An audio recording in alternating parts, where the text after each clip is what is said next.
In Kenya, where we supported quite a lot of work in geothermal work, 15 gigawatts of it, Africa is not using more than 2% of that. Wind is the same. God loves us. Wind is everywhere. Solar is everywhere. Wind, 115 gigawatts. Again, no more than maybe 1 or 2% of it. So the thing that I like in this report was that you went and looked at all of those different types of energy sources. And you're basically saying, we have no business not having universal electricity in Africa.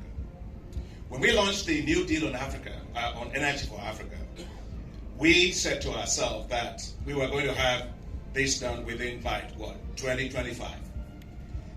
And let's not, I know there are still challenges, but we have made a lot of progress. Since we launched that New Deal on Energy for Africa, the percentage of a population that have access to electricity had increased from 36% to right now about 57%. And that's okay, but that's not enough. So the first thing we have to do is fully unlock the potential that we have in renewable energy. And I think this report makes an excellent case for that. And that's why the African Development Bank actually is putting $20 billion into Desert to Power, which is to create 10,000 megawatts of electricity in 11 countries all across the Saharan parts of Africa, and to provide electricity for 250 million people. But secondly, the other thing we have to think about is the issue of clean cooking. And I want to agree fully well with this report. As a little kid growing up, today I'm wearing glasses. I'm not wearing glasses because for some reason I got smart at school. I started wearing glasses at a very young age because I grew up in a low-income family. And we had to keep looking for how we are going to provide, as my mother had to cook. So charcoal, firewood was what we were using, kerosene. And of course we have 300,000 women that cook like that die every single year. Another 300,000 young kids carried by their mothers on their back that die every single year. All they're trying to do is just to prepare a decent meal, things that people don't even think it's an issue in Europe, America, any part of the world. Why should any mother, any woman have to die because they are trying to make a meal? And I hear a lot of people talk about the issue of just energy transition. I think we need a compassionate energy transition. Because when you have 300,000 women dying every single year, and somebody comes to me and says, I think if you move them from using firewood and charcoal to using LPG, all that, you're going to increase some kind of emission. Give me a break. Life is more important than that. And so I found this report quite, for me, very good to see how much we can do in the LPG and how much we have to construct the infrastructure to get it out there. How we have to make sure we have the financing facilities for women to be able to have that. And one part of the report, when I picked it up, it was listing all of the various types of energy sources that women can use for cooking.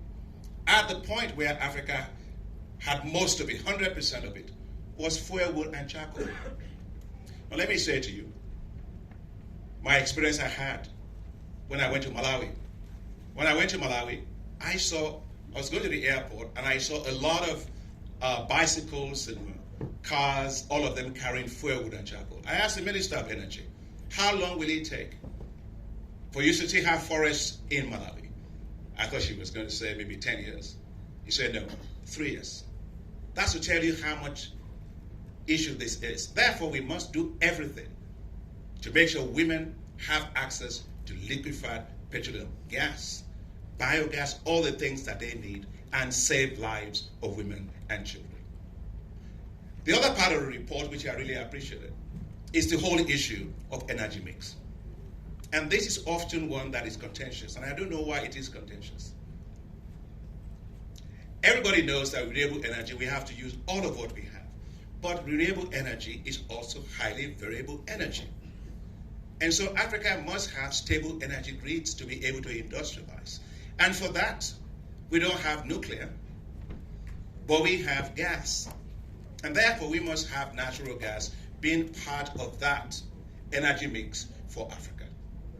And that's why I really like what this report, this analysis shows, that if Africa were to use all of the natural gas that it has to produce electricity, it shows that it will add only 0.57%. That's it.